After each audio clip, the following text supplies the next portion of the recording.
Good afternoon class 4th students. आज हम पाठ 4 हिंदी व्याकरण का अभ्यास करेंगे जिसका नाम है शब्द भंडार।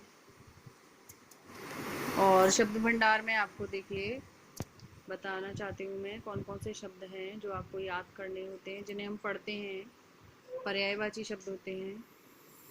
पर्यायवाची शब्द जैसे एक शब्द के अनेक शब्द होते हैं और भी अर्थ होते हैं एक ही शब्द के, जैसे आँखों के देखिए चक्षु है, नेत्र है और नयन है, लोचन है, ये सभी आँख के पर्यायवाची शब्द हैं, उसी के जैसे हैं। इनका भी मतलब सबका अर्थ क्या होता है, आँख होता है, तो इनको हम समानार्थी शब्द भी कहते हैं। और बहुत सारे पर्यायवाची आपकी बुक में दे रखे हैं। इसके बाद आते हैं विलोम शब्द, जो एक दूसरे का उल्टा अर्थ बताते हैं, उन्हें विलोम शब्द कहते हैं। और अनेकार्थी शब्द होते हैं। अनेकार्थी शब्द होते हैं कि जिसमें किसी एक शब्द का और भी मतलब होते हैं, और भी दूसरे अर्थ होते हैं। जैसे अंबर, अंबर मीन्स एक तो आकाश होता है, दूसरा वस्त्र।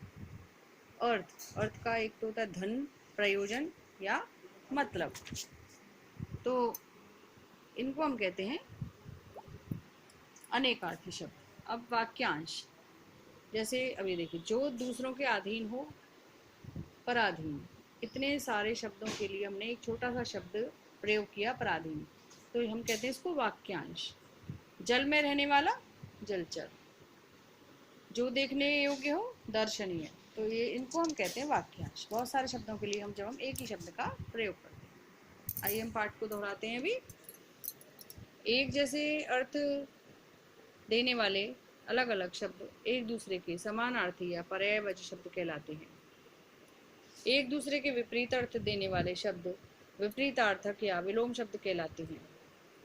एक शब्द जिनके कई अर्थ होते हैं अनेकार्थी शब्द कहलाते हैं। अनेक शब्दों या वाक्यांशों के बदले एक शब्द के प्रयोग से भाषा सरल, सुंदर, संक्षिप्त और प्रभावशाली बन जाती है।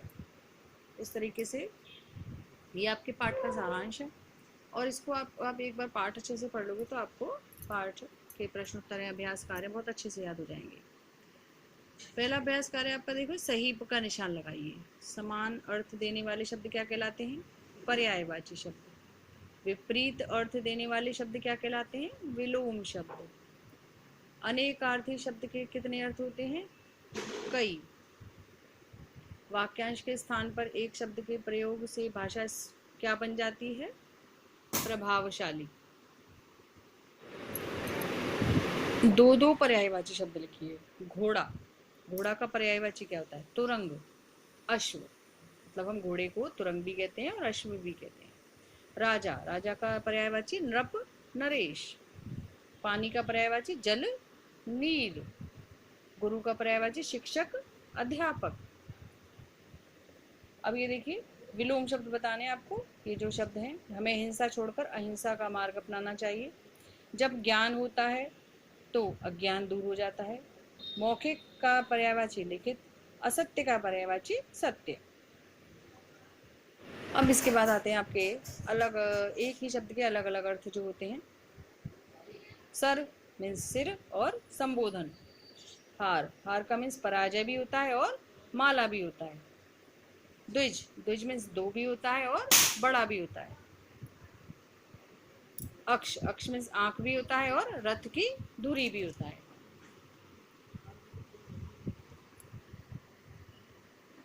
इसके बाद आते हैं आपके वाक्यांश। चिकित्सा करने वाला चिकित्सक, सदा सत्य बोलने वाला सत्यवादी, चित्र बनाने वाला चित्रकार, साथ पढ़ने वाला सहपाठी। तो ये आप जल्दी से याद कर लीजिए इनको, और ये आपको लिखकर भी देखने हैं, बार बार पढ़ने हैं ताकि आपको अच्छे से याद हो जाए।